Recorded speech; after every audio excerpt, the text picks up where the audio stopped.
یا ایھا الذین آمنوا اتقوا اللہ وآمنوا برسولہ، اس کے دو مفہوم ہیں. ایک تو یا ایھا الذین آمنوا اہل ایمان، مسلمانوں سے خطاب ہے. اہل ایمان اللہ کا تقوی اختیار کرو اور اللہ کے رسول پر ایمان کو پختہ کرو. لقد کان لکم فی رسول اللہ اسوۃ حسنہ. ان کی زندگی میں دیکھو کیا توازن تھا. انہوں نے ترک دنیا تو نہیں کی، شادیاں کی، بھرپور زندگی گزاری ہے، ان کی اولاد بھی تھی، کتنی بیویاں تھیں. ہاں اس کے باوجود پوری زندگی لگی ہے دین کے غلبے کی جد و جہد میں. یہ اسوہ ہے، یہ آئیڈیل ہے تمہارے لیے، یہ نمونہ ہے، ان کی پیروی کرو. لقد کان لکم فی رسول اللہ اسوۃ حسنہ. اور اس اسوے میں واقعہ یہ ہے کہ یہ بھی دیکھنے کی ضرورت ہے. ایک تو یہ کہ آپ حضور کی زندگی میں گنتے چلے جائیں، یہ چیز بھی تھی، یہ چیز بھی تھی، یہ چیز بھی تھی، یہ چیز بھی تھی، یہ چیز گن لی آپ نے، فہرست بنا لی. آپ نے وہ ساری چیزیں جو ہے اپنے اندر پیدا کرنے کی کوشش کی، فیصلہ کر لیا کریں گے. لیکن اگر یہ حماقت آپ نے کر دی کہ دیکھا نہیں کہ ان مختلف چیزوں کے مابین ریشیو پروپورشن کتنا تھا. اصل شے ہے ریشیو پروپورشن. ایک چیز کتنی تھی، دوسری کتنی تھی، تیسری کتنی تھی.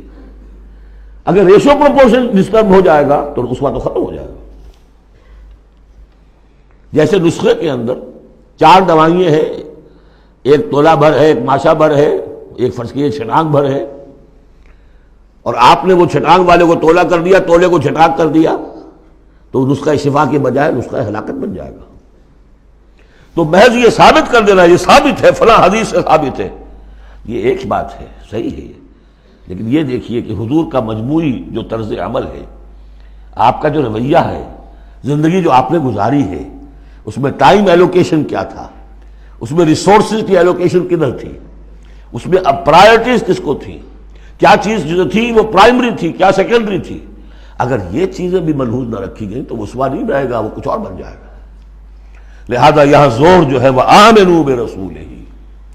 اور ایک بات یہ ہے کہ یہاں پر اہل کتاب کو بھی خطاب کیا جا رہا ہے کہ ان میں سے بھی جن لوگوں کے دلوں کے اندر ابھی کوئی رمق تھی ایمان کی، سابقہ ایمان کی، ان کو پکار کر کہا جا رہا ہے یا ایھا الذین آمنوا اتقوا اللہ وآمنوا برسولہ. اللہ کو تو تم مانتے ہو پہلے سے، اس کا تقوی اختیار کرو. اب تمہارے لیے بڑا امتحان یہ کہ اس رسول پر بھی ایمان لاؤ.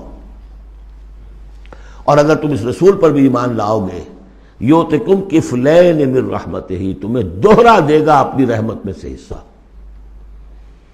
اہل کتاب جو ایمان لائے حضور پر، ان کے لیے دوہرا اجر ہم پڑھ چکے ہیں پہلے، یہ سورہ قصص میں آ چکا ہے.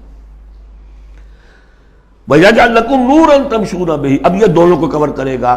اگر تم نے رسول پر ایمان پختہ رکھا، اسی لیے جو میں زور دیتا ہوں کہ منہج انقلاب نبوی تلاش کیجئے. آپ حضور نے کیسے انقلاب برپا کیا؟ محض اقامت دین کی جد و جہد کے لیے تن من دھن لگا دینا، یہ پہلا قدم ہے. اللہ مجھے اور آپ کو توفیق دے کہ ہم اس کا فیصلہ کریں. پھر مرحلہ آئے گا کس طریقے پر کریں. وہ منہج اگر انقلاب نبوی کا نہیں ہے، خلاف پیمبر کسے راہ گزید کہ ہرگز بمنزل نہ خواہد رسید. اگر پیغمبر کے راستے سے ہٹ کر کوئی راستہ اختیار کیا، کبھی منزل تک نہیں پہنچ سکو گے. لہذا آمنوا برسولہ، جتنا یقین ہوگا کہ جائی جاست. آپ کو معلوم ہے جہاں ذرا گمان ہوتا ہے کہ یہاں تیل ہے، کروڑ ہاں ارب ہاں روپیہ جو ہے وہ وہاں پہ ڈرلنگ کے اندر، تلاش کے اندر لگا دیتے ہیں کہ نہیں. یقین ہو کہ جائی جاست. اصل شے ہے سیرت محمدی صلی اللہ علیہ وسلم، اصل شے ہے طریق محمدی صلی اللہ علیہ وسلم، منہج و منہاج محمدی صلی اللہ علیہ وسلم. وَلِكُلٍّ جَعَلْنَا مِنْكُمْ شِرْعَةً وَمِنْهَاجًا. ہم نے تم میں سے سب کے لیے علیحدہ علیحدہ شریعتیں، علیحدہ علیحدہ منہاج بنائے ہیں. منہاج محمدی کیا ہے، اس کو تلاش کرو اور اس کو اختیار کرو.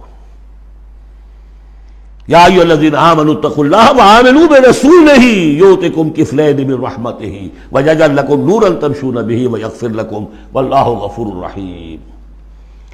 اور بخش دے گا. پھر اس راستے پر آدمی چل پڑے، رخ سیدھا کر لے بحیثیت مجموعی زندگی صحیح رخ پر آ گئی تو خطا تو ہو جائے گی کبھی نہ کبھی، کہیں پاؤں پھسل جاتا ہے آدمی کا، اٹھتا ہے توبہ کرتا ہے۔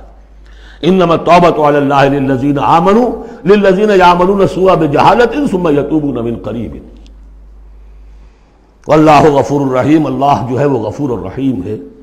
تو میں نے جو اس آیت کا مفہوم بیان کیا آپ کے سامنے کہ اس میں خطاب کا رخ جو ہے اہل کتاب کی طرف بھی ہے، اس سے اگلی آیت جو ہے بہت کھل جاتی ہے۔ لئلا یعلم اہل الکتاب الا یقدرون علی شیء من فضل اللہ، جن کے سامنے یہ پہلو نہیں آیا اس آیت میں، انہیں یہاں کہنا پڑا کہ یہاں اللہ میں لا زائد ہے، مراد لکے لا یعلم۔ اگر تو وہ آیت صرف مسلمانوں سے خطاب کر رہی ہے تو انہوں نے ترجمہ کیا تاکہ اہل کتاب کو اچھی طرح معلوم ہو جائے کہ اب انہیں کوئی قدرت حاصل نہیں ہے اللہ کے فضل پر، کوئی حصہ حاصل نہیں کر سکتے اللہ کے فضل میں سے۔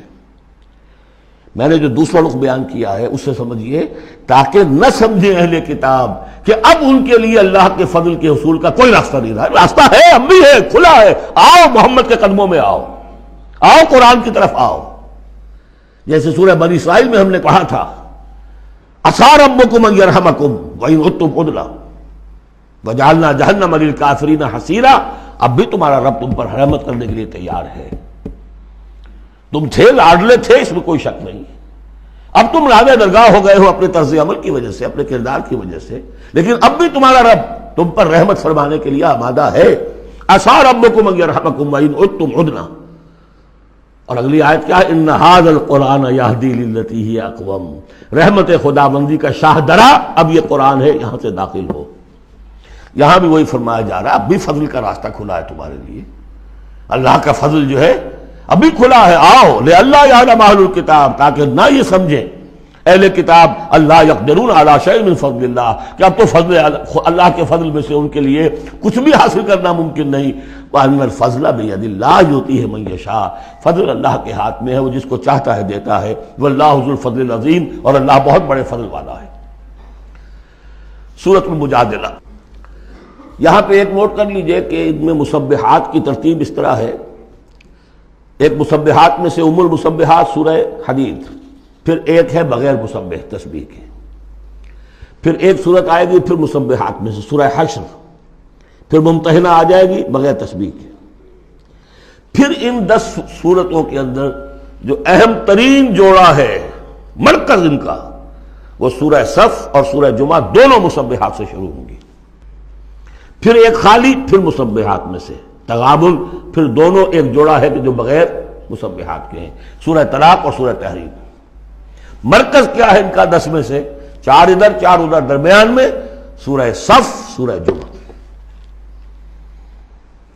یہ سورہ مبارکہ جو ہے، اب اس کا اصل مضمون کیا ہے وہ پہلے سمجھ لیجئے پھر ہم شروع کرتے ہیں۔ اس میں شروع میں تو ایک ضمنی طور پر سمجھیے معاشرتی معاملات میں سے، آئلی قوانین میں سے خاص بات ہے جس کے لیے یہاں 4 آیتیں غالباً آئی ہیں۔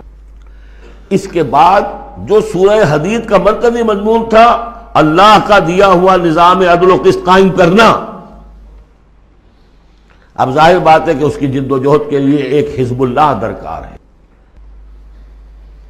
ایک آدمی تو یہ کام نہیں کر سکتا، ایک آدمی کر سکتا تو حضرت موسیٰ علیہ السلام پر وہ حسرت کیوں طاری ہوتی ہے جب پوری قوم نے جواب دے دیا تھا فَاذْهَبْ أَنْتَ وَرَبُّكَ فَقَاتِلَا إِنَّا هَاهُنَا قَاعِدُونَ۔ ایک نہیں 4 تھے، وہ حضرت موسیٰ بھی تھے، حضرت ہارون بھی تھے۔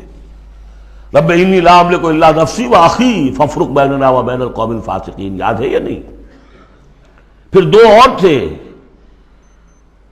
پھر ان کے یوشع ابن نون بھی تھے اور کالب بن یفنہ بھی تھے، 4 تھے، لیکن 4 سے تو نہیں ہوتا، جماعت چاہیے نظام کو بدلنے کے لیے، باطل کو کہ جڑ کو اکھیڑنے کے لیے۔ وہ جماعت جو ہے حزب اللہ کہلاتی ہے، لیکن ظاہر بات ہے شیطان بھی بیٹھا نہیں رہے گا، it is not going to take it lying down۔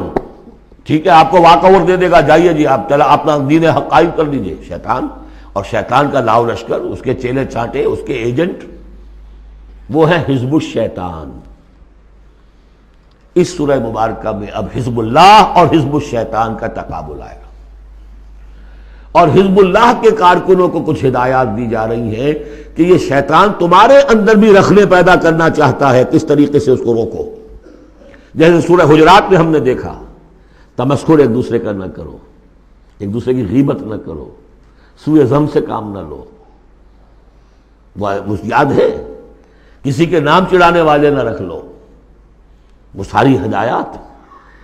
کسی افواہ کے اوپر فوراً اقدام نہ کر لو. اگر کوئی فاسق کوئی خبر لے کر آئے تحقیق کرو پھر کوئی اقدام کرو.